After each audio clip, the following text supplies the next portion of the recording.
Film diawali dengan sepasang kekasih bernama Iris dan Paul yang sedang berada di mobil berdua dengan Iris yang ditutup matanya karena si Paul ingin memberikan sebuah kejutan untuknya. What they are. You're gonna love. You said you like surprises. Yeah, I do. I already love the view. Sesampainya di sebuah tempat, Paul yang membuka penutup mata Iris ternyata mengajaknya ke sebuah gedung baru, Skyview, di mana ia akan mengajak Iris menaiki gedung itu guna untuk berkencan. Dan sesaat mereka menyempatkan untuk mengabadikan sebuah foto berdua di gedung itu. Are you kidding? Are you sure I'm dressed well? Smile. Dan sesaat sedang menaiki lift ke puncak menara Skyview, Iris terlihat nampak sedikit gugup karena melihat ketinggian dikarenakan ia mungkin tidak terbiasa dengan hal ini yang membuatnya sedikit tidak nyaman. Steel and reinforced concrete tall and weighs over 9,000 tons.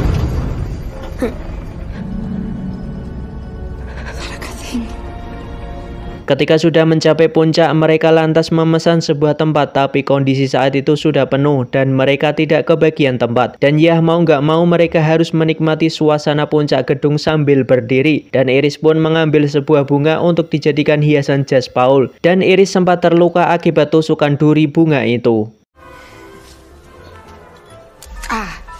You okay? It is perfect. Sesaat kemudian Iris meminta izin untuk pergi ke toilet sebentar karena ia merasa mual, mungkin akibat dari mabuk ketinggian. Dan di tengah para tamu yang sedang berjoget, Iris sempat melihat ke bawah, tepat di atas lantai kaca yang transparan yang membuatnya semakin mual.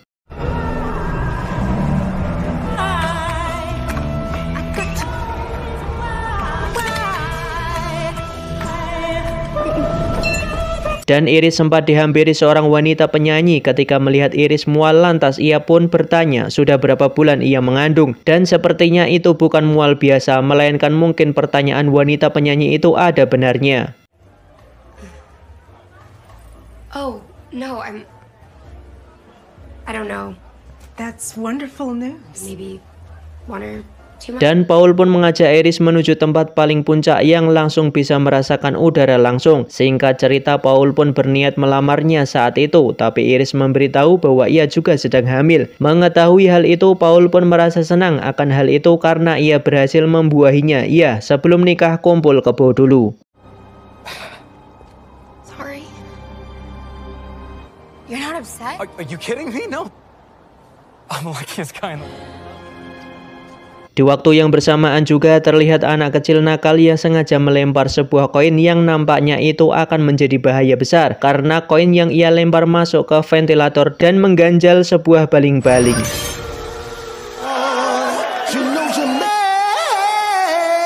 Sesaat Iris dan Paul pun membaur dan menikmati suasana dengan alunan musik dan berjoget riang bersama orang-orang. Tapi di saat itulah Iris merasa ada yang tidak beres dengan semua ini. Ia selalu merasakan ada hal aneh seperti melihat gambaran sesuatu buruk yang nantinya akan terjadi. Dan ya, benar saja, sesaat tiba-tiba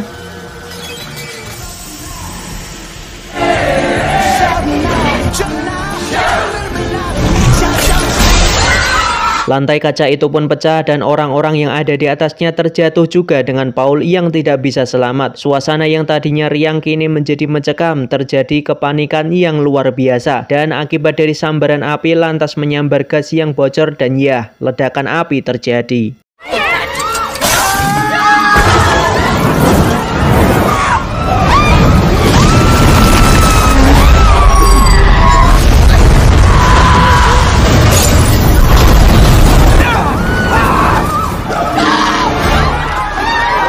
Mencoba untuk menyelamatkan diri dengan menuruni tangga darurat, tapi alangkah terkejutnya lantai dan tembok itu ambrol sebelah hingga menjatuhkan sebagian orang yang tadinya ingin turun.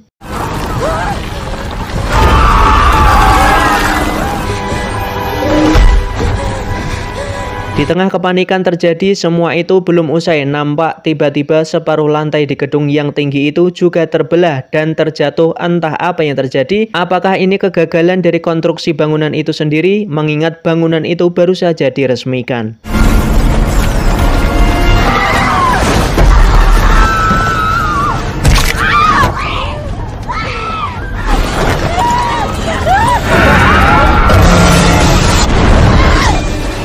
Dan si bocah yang nakal tadi juga ikut tewas tertimpa reruntuhan ketika baru saja mau selamat dari gedung itu.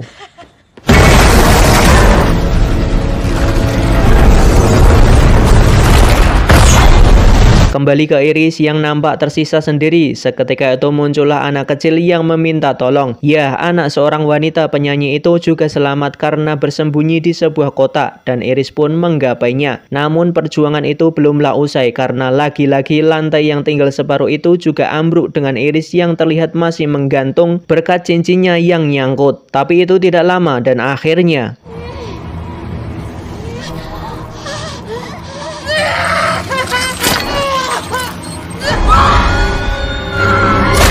dan ya, seorang bernama Stephanie seketika tersadar dari mimpi itu. Ataukah itu gambaran nyata penglihatan masa depan? Mari kita tonton selanjutnya. So the woman in my dream. What's up? I think that was my grandmother's name. Love you too. Stephanie yang usai pulang dari kuliah ketika masuk rumah disambut oleh ayahnya bernama Marty. Dan Iris menanyakan tentang foto-foto lama ibunya dan sebuah alamat dan kontak. Marty pun berkata bahwa nomor kontak ibunya ada di rak laci. Yang setelah itu Stephanie berniat ingin menemukan alamat tempat neneknya berada. Okay, this is gonna sound. I saw it lying around here somewhere. Stephanie, what's going on? Tak lama adiknya bernama Charlie terlihat yang saat itu ingin ke tempat saudaranya yang lain. Dan Stephanie juga lantas memutuskan ikut menuju tempat tersebut. Dan sesaat berada di mobil, Steph bercerita, di saat ia mau tidur, ia selalu dibayangi tentang mimpi buruk yang menyangkut neneknya bernama Iris. Yang entah mengapa ia beranggapan bahwa ini semua ada arti dan maksud tertentu karena ia selalu bermimpi buruk. I mean, it has to mean something. Sampai di rumah saudaranya, mereka bertemu dengan Eric dan Bobby, yang ketika itu mereka sedang mencari Poco, tak lain peliharaan kura-kura yang hilang. Tak berselang lama, seorang bernama Julia juga menyambut kedatangannya, yang lantas menanyakan pacarnya Charlie bernama Jenny. So wait, how did the There's my little. Oh, dude, she said yes. Oh my god. Setelah bertemu dengan Paman Howard, Steph ingin membicarakan sesuatu tentang neneknya itu, tentang masalah mimpi buruk yang sering Stephanie alami akhir-akhir ini, yang memperlihatkan kejadian 50 tahun silam di sebuah restoran gedung tinggi, seperti pada cuplikan film di awal. Lantas Paman Howard mengatakan bahwa neneknya itu adalah orang yang sedang dalam gangguan jiwa. Ia juga berkata bahwa sesudah suami Iris tak lain adalah ayah Paman Howard tiada, Iris kemudian melarang semua anaknya keluar rumah termasuk bersekolah. And eventually it got so bad. I mean, the house. She obsessed about all of them. She tracked us all through foster care, and when they took your mother and I away from her. Dan Stephanie pun akhirnya mengecek semua surat-surat dan menemukan sebuah foto neneknya itu sewaktu masih muda. Dan dengan sebuah alamat, ia lantas nekat menuju tempat di mana nenek Iris tinggal di tengah hutan. Sesampainya di sana, ia meminta izin masuk dan nampak semua kondisi di rumah itu terlihat sangat menyeramkan. Hi, See the signs? I'm here to see Iris. Empty your... Setelah bertemu, nenek Iris menanyakan keberadaan ibunya, Stephanie, yang sudah lama tidak ada kabar itu. Dan Steph berkata bahwa ibunya pergi sejak usianya 10 tahun. Dengan niat awal, Steph datang ke nenek Iris guna menanyakan tentang hal aneh dalam mimpi buruknya yang selalu datang selama 2 bulan terakhir. Lantas nenek Iris pun menceritakan tentang mimpinya itu, bahwa itu adalah sebuah firasat dan bukan hanya sebuah mimpi. Nenek Iris mendapat pandangan masa depan. And then you fall. And then there's an explosion. Future. And so what? Years ago. For dinner, but seeing as we have... The fuck is wrong? Is that we're never meant to be saved? Ya, nenek Iris telah menyelamatkan banyak orang berkat firasatnya itu di waktu itu, dan akhirnya gedung itu dihancurkan, seperti menunda sesuatu yang akan terjadi. Setelah bertahun-tahun, ia selalu mempelajari kejadian yang akan terjadi di masa datang, dan sekaligus firasat atau perasaan itu menurun ke Stephanie yang tak lain adalah cucunya sendiri. Believe that shit? And now he's got me. It's a sign. Okay, but wait, that's when I started having my dream. Lantas nenek Iris ingin mengajarkan semua tentang hal kejadian ini di sebuah buku, tapi itu memerlukan waktu lama dan Steph harus tinggal di rumah itu. Who are you talking to? Death. Look, it'll take some time, to learn. I have to teach you everything in this side world is too dangerous. I haven't so you need to stay here. Stay here. Tapi Step berkata ia tidak bisa berlama-lama di sini karena ia harus sekolah. Tapi semua itu tidak akan terkejar karena Nenek Iris berkata ia mengidap penyakit dan ia tak akan lama. Maka dari itu Step harus segera mempelajarinya. Tapi Step tidak mau kalau harus tinggal di rumah Nenek Iris. Lantas seketika Step hendak mau pergi, Nenek Iris dengan keberanian melawan takdir menyerahkan semua buku untuk dipelajari Stephanie. Dan apa yang dikatakan Nenek Iris sebelumnya, maka terjadilah.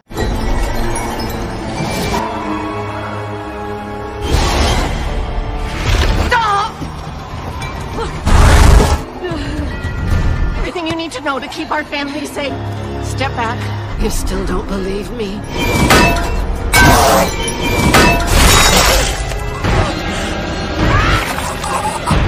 Singkat cerita, saat berada di pemakaman Nenek Iris, Stephanie berkata bahwa sebelum nenek meninggal, ia sempat memberikan firasat bahwa akan ada kematian yang menghampiri keluarganya. Anak keturunannya semua akan mati, dan tak lama datang ibu dari Step yang telah lama menghilang entah kemana tiba-tiba muncul di saat pemakaman Nenek Iris. Melihat itu, Step tidak mau menemuinya karena selama ini ibunya tidak ada kabar.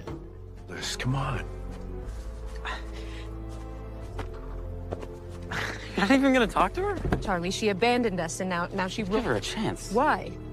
Keesokan harinya nampak keluarga Paman Howard dan lain tampak sedang berkumpul dan menikmati suasana. Di sisi lain, Step terlihat sedang menggali informasi yang berkaitan dengan mimpinya dan melihat isi dari buku yang diserahkan neneknya sebelum tewas.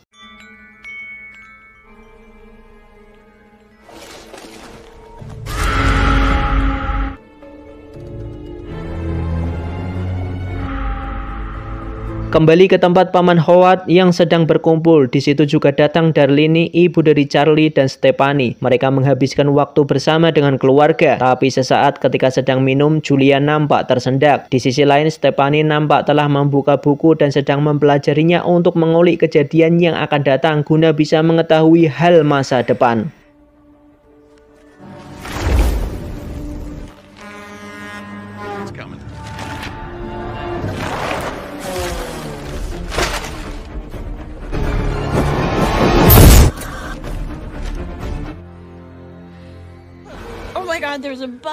Dan seketika itu Step nampak bergegas menuju ke tempat yang lain berada karena ia mengetahui akan terjadi sesuatu yang tidak diinginkan. Dan sesampainya di tempat Paman Howard berada, setelah itu tiba-tiba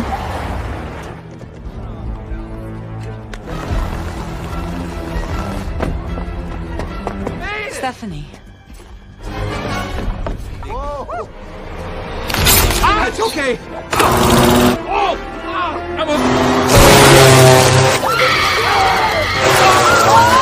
Sepulang dari pemakaman Paman Howard, terlihat Stephanie nampak sedang menjelaskan apa yang sedang terjadi dari peristiwa sebelumnya dengan menampilkan lembaran dari isi buku-buku yang sebelumnya ia terima dari neneknya tentang kejadian yang akan menimpa mereka di masa yang akan datang, yaitu kematian yang menghampiri. Tapi mereka semua belum bisa menerima nalari yang di luar akal itu karena menurut mereka itu hal aneh. Little boy. Why are we even here? No, that's it. Sweetie. Following the pattern.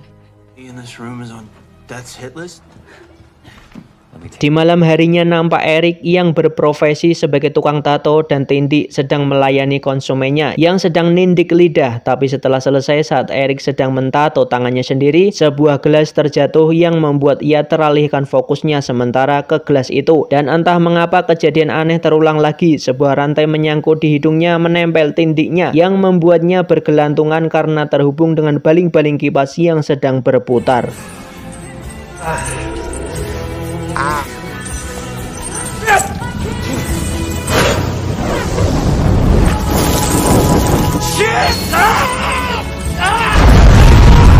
Singkat cerita, entah bagaimana bisa Eric nampak terlihat baik-baik saja ketika Step dan Charlie menemuinya yang khawatir akan keselamatannya karena Step mengetahui berkat firasatnya itu bahwa Eric akan celaka.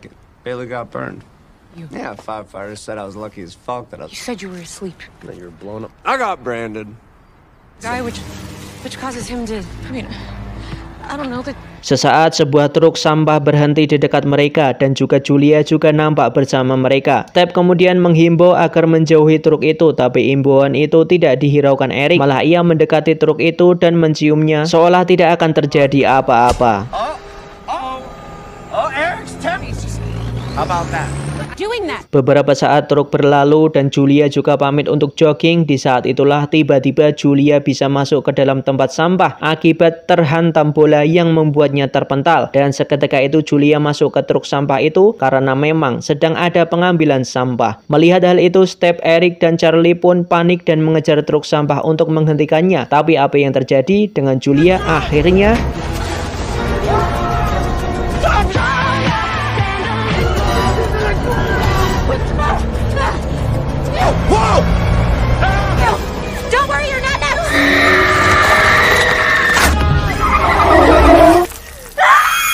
setelah itu mereka nampak menyesal karena tidak menghiraukan perkataan Stephanie sebelumnya akan hal yang akan terjadi. Maka jika memang begitu, dengan demikian mereka akan mendapat giliran satu persatu kematian. Lantas sesaat Bobby menanyakan tentang Iris yang pernah menyebut nama JB, yang mungkin itu sebuah petunjuk untuk bisa menghentikan kejadian ini. Lantas mereka pun mencarinya yang konon berada di sebuah rumah sakit di daerah Sungai Harapan.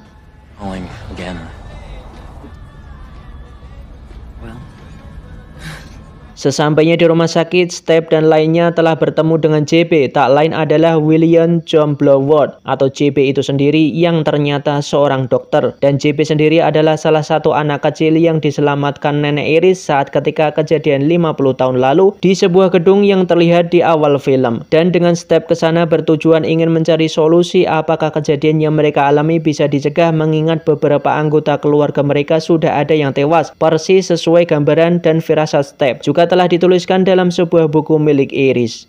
I'm not gonna kill someone. When her turn finally came, broke the chain.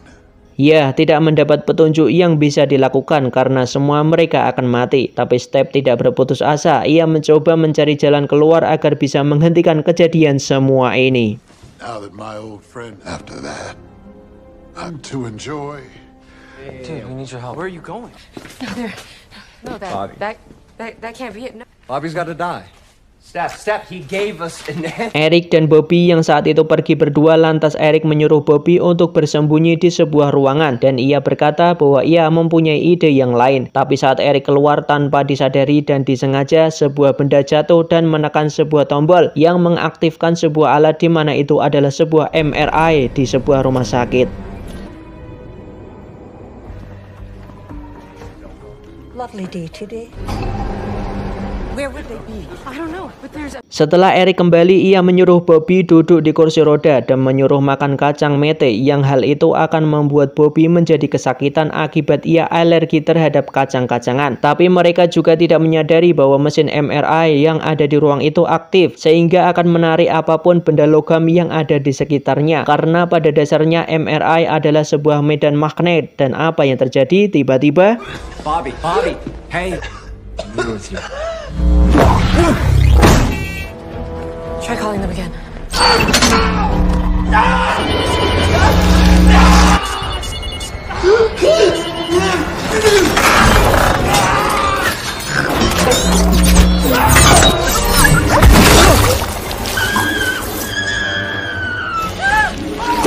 semua itu di luar kendali. Bobby dan Eric akhirnya mati secara mengenaskan, dan saat ini tersisalah hanya Darlene, Step, dan Charlie yang mungkin mereka juga akan mengalami nasib yang sama. Why is Eric dead if he's not real? We have to get out of here. When you fuck with death, things get messy. Masih mencari cara lain, mereka pun akhirnya memutuskan menuju ke rumah tempat Iris sebelumnya tinggal. Dan siapa tahu mungkin di sana mereka akan mendapat tempat aman untuk memutus semua hal yang mengerikan ini. Ya, mati dengan kondisi tragis. You're right. So there is.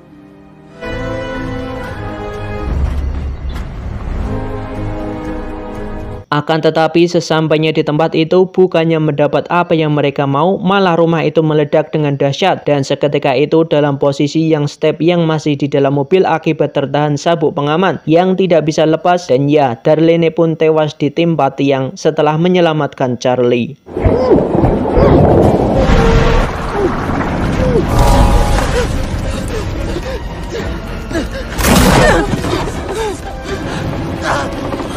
I'm gonna stay alive as long as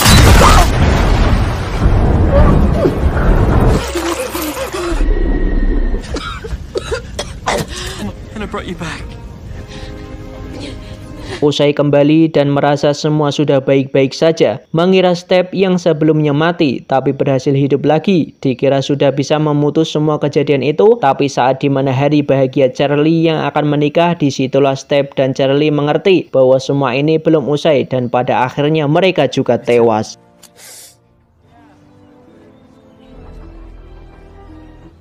You okay? Charlie! Well, technically you weren't dead. brought me back from the dead.